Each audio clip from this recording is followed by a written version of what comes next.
Hey everybody, before the show gets started, I want to give you a heads up of where you should be this Saturday, March 19th from 12:30 to 5:30. I'm talking about the NC Artist Showcase at the Tongue and Groove Volume 2. Yeah, it's at 1018 South Saunders Street, and here's what's to expect. Food, booze, and bands, all for free. Just give a charitable donation. Yes, we strongly suggest a donation and bring your ID. But keep in mind, the folks that are going to be there, they're all of our friends, like Dram and Draft, Trophy Brewing Company, and Longleaf Swine. Delicious. There's live music, there's art. It's a great way to spend a Saturday afternoon. Yeah, Raleigh-based nonprofit Next Step Raleigh helps individuals recover from paralysis using state-of-the-art activity-based therapy. If you want more information, click the link in our show notes or check out our social media. We're promoting it now. So it's this Saturday, the day after tomorrow, if you're listening when the show comes out.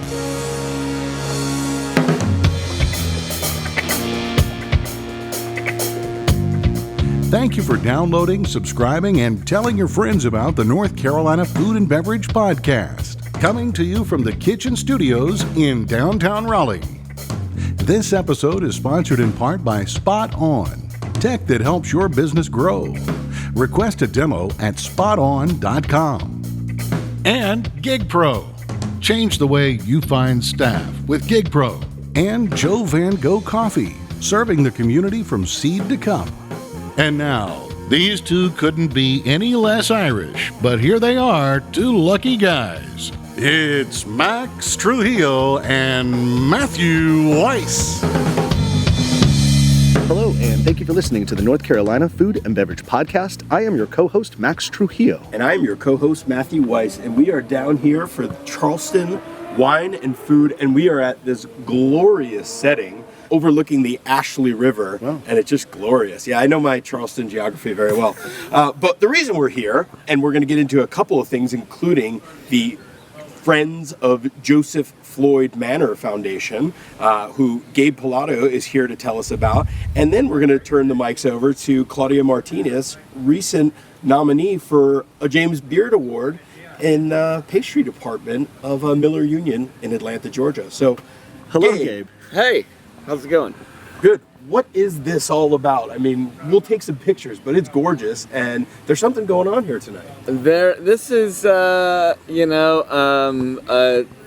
vacation property, an Airbnb, second home for us. I got laid off from my wine job in the pandemic, and we decided to kind of try to change our trajectory of what we were doing with working. And how we were laid off in a wine job in the pandemic. Wine jobs are thriving. Yeah, I thought everybody was boozing it up during the pandemic. You need one? The restaurants were closed. Yeah. So we just try to kind of like mix it up a little bit and figure out something else to do and have a place to hang out for our kids to grow up in. And we found this place, and it's, obviously pretty and fun and, Yeah, just to paint the picture, it's a beautiful home, but it's got this great overlooking vista view. Right now, Chef Satterfield is cooking under the little pergola.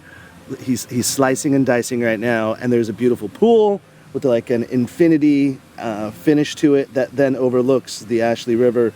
That has a great little pier out. I mean, it's stunning, and also might be one of the best weather days we've had in a very long time. Probably, we're very lucky. So we couldn't have had anything better. But tonight, specifically, is a fundraiser for the Friends of the Joseph Floyd Manor. So what does that even mean? Like, what are we benefiting? Joseph Floyd Manor is like the oldest and biggest, it's actually the tallest building in Charleston. It's a facility for underserved people that don't really have anywhere else to go. Sure. So we tried to help them out. We started, my wife and I, Charlotte, started last November, just like bringing canned goods, and it's turned into like a whole community-wide movement, and now we give a week's worth of groceries to every resident every single week.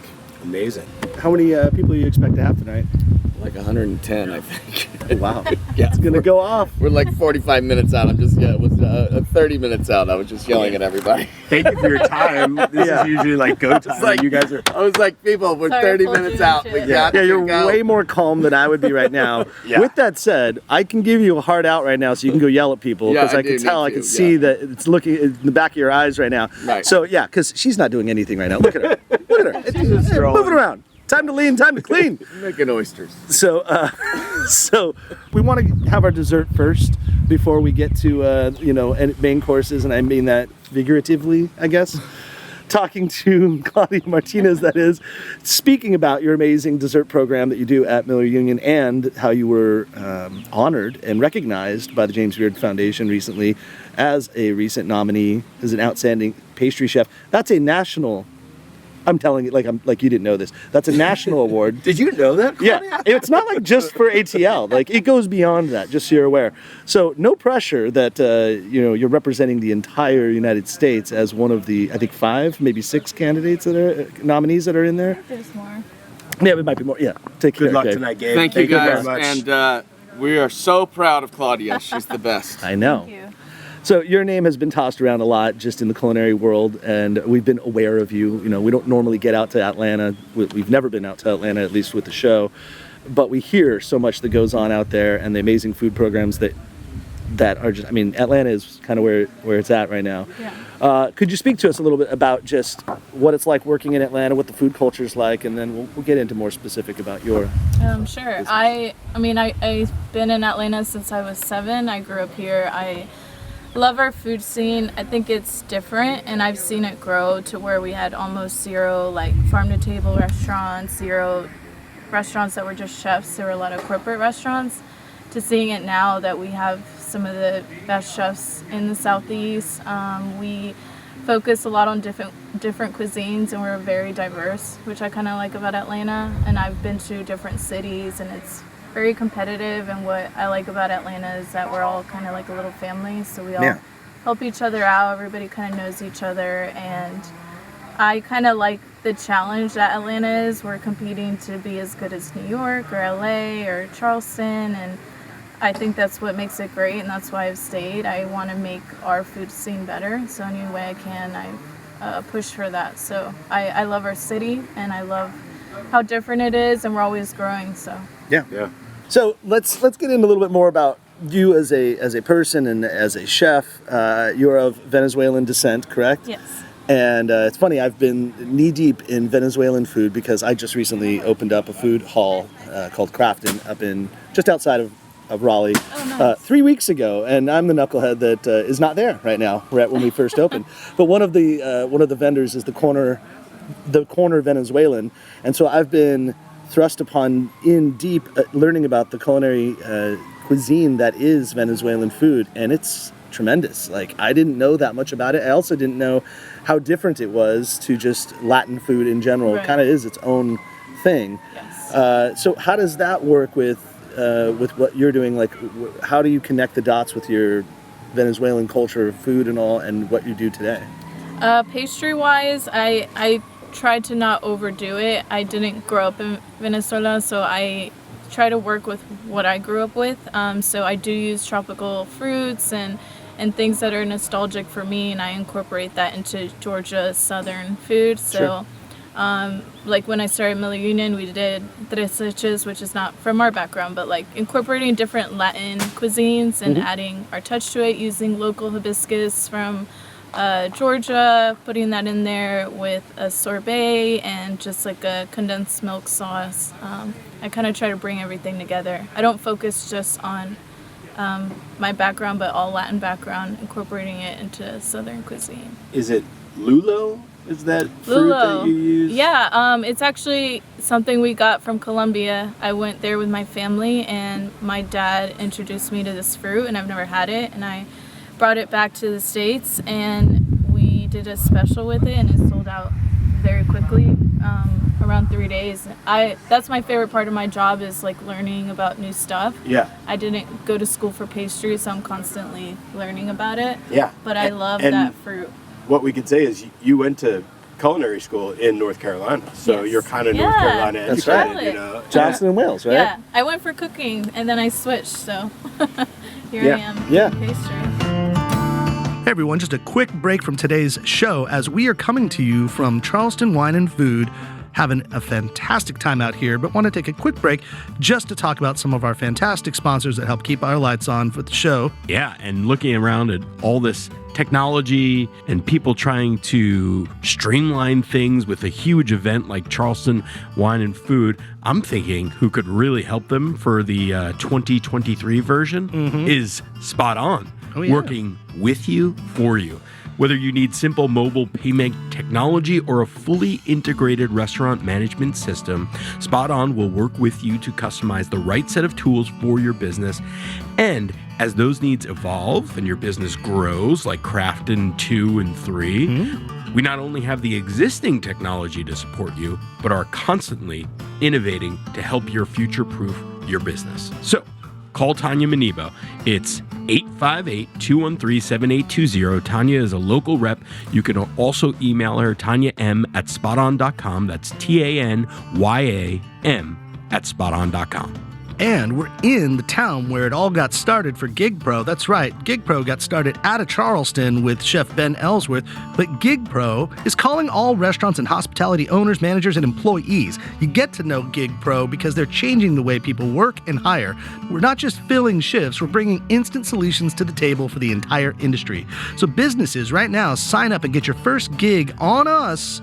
First gig free from GigPro when you use the gigpro.com/NCFB promo code.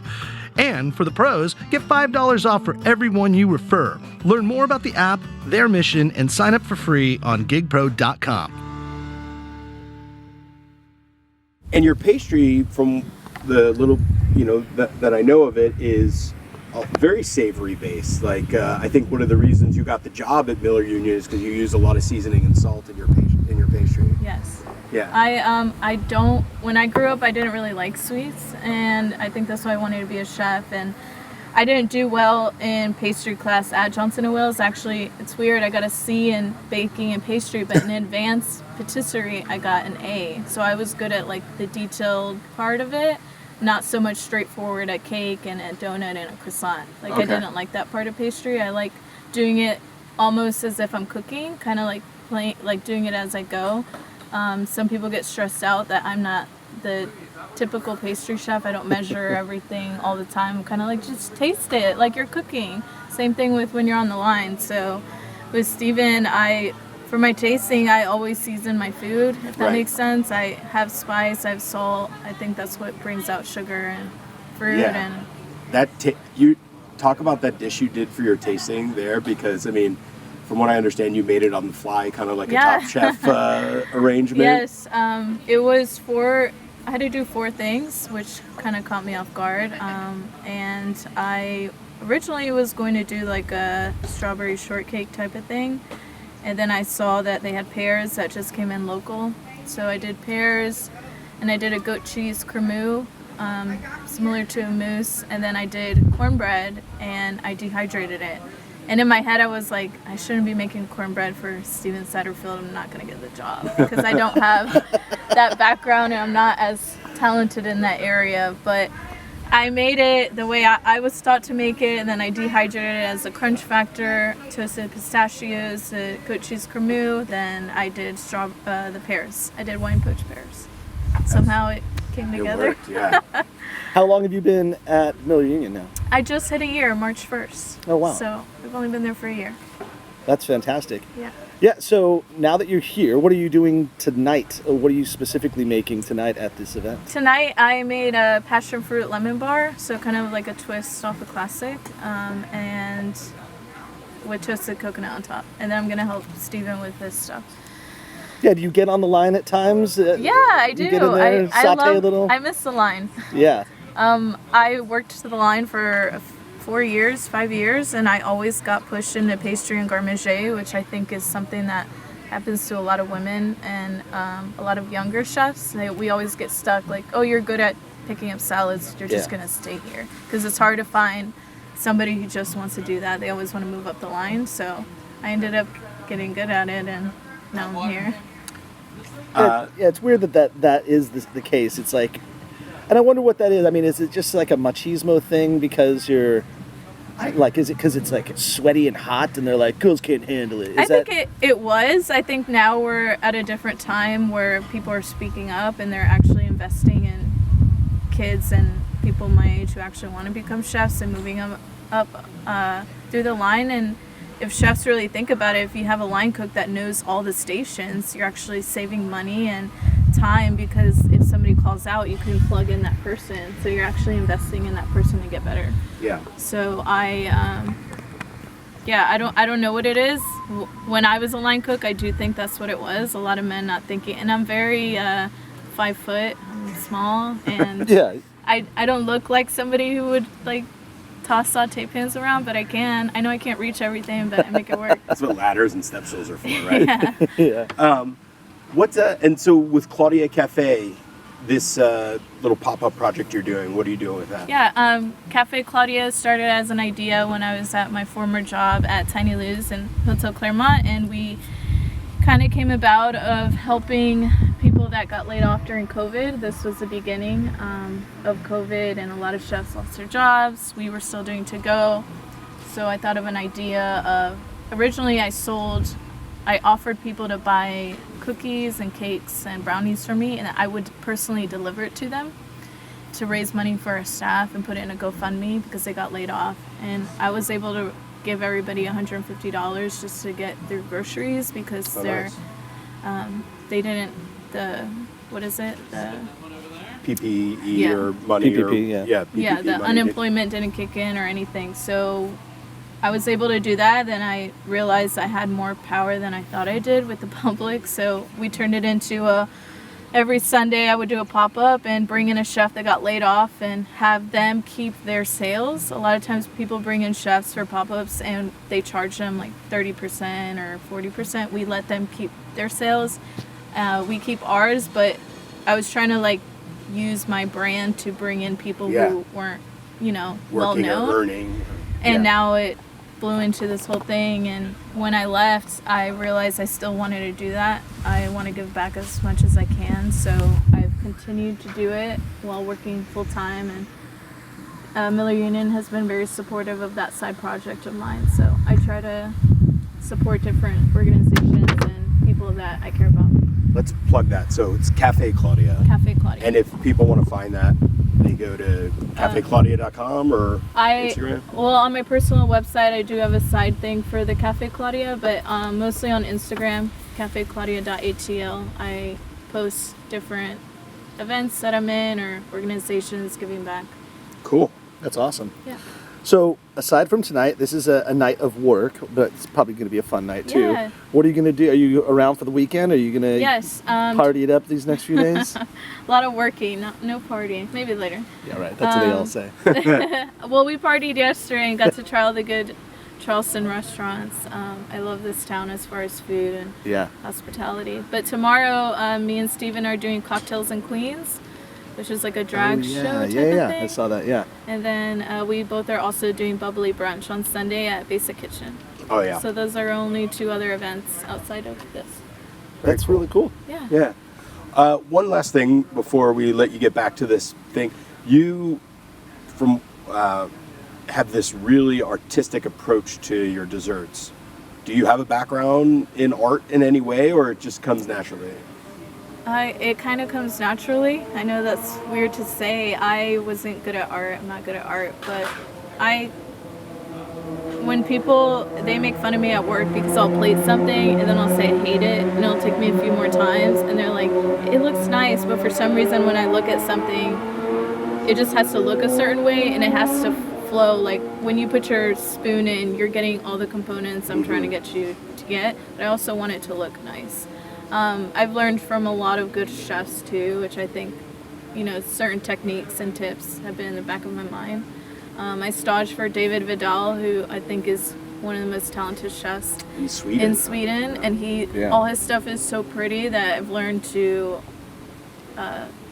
take that into consideration, that something needs to look good, but it also needs to taste really good. So I kind of just play around with colors and you know, I've seen a lot of pastries when I was in school and they were all like one note or very like brown or white, and you know, everyone's scared to play with these different fruits and flavors and, you know, different components, savory. Like, why not? Let's figure out a dessert with radishes. Why not?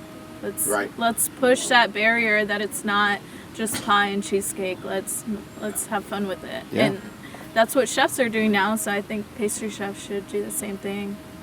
I have to ask you about that because from the business perspective, and I'm sure I assume you look at like a product mix or something like that. Yeah. And I'm assuming on your menu, I haven't looked at it, but you have some staples, some like very comfortable desserts that would be a little bit more typical, right? Yes. And then a little bit more, and then probably some that are pushing the envelope. Right. Are you seeing the sales start to reflect the movement that people are buying more of those, let's say, avant-garde desserts? Yes, when I started at Tiny Lou's, I was scared to show them my style because I did love savory. I did love, you know, pushing the envelope, passion fruit, guava, lulo, or anything that's like something people aren't familiar with, especially in Georgia where we're trying to gain that, you know, food traction and what we're actually doing in the food scene outside of our state. And now that I've gained everybody's respect, I think people trust me now. And a lot of times I don't even list the weird stuff because it keeps people from ordering it. So like pink peppercorn bavois is one of my desserts that I really like, but I'm having trouble selling it. Yeah. So I took that part off and I just put bavois, and then the rest of the components start selling. So a lot of people are afraid, but once they taste it, they're like, oh, what is this like spicy, component? Yeah. So in the product mix, I have seen that people tend to get my donuts or they tend to get the other thing, but it's almost a way of tricking people and then they end up liking it. But my weird stuff is still selling sometimes. Not weird, but different. Yeah. Name it something comfortable and then do what you want. I like it. Cool. Well, thank you for giving us time here. This is amazing. Yeah, it's thank beautiful. you for inviting me. And we're excited to have you on. We got to make it out to Atlanta to go see what's going on there. We'll go to Miller too. But let me know when you come out. Well, we will. We're going to be crashing this event later, so you'll see us at the bar. Yes, come back. Yeah. Crush it. Claudia, thanks so much. Thank you so much. we'll see you.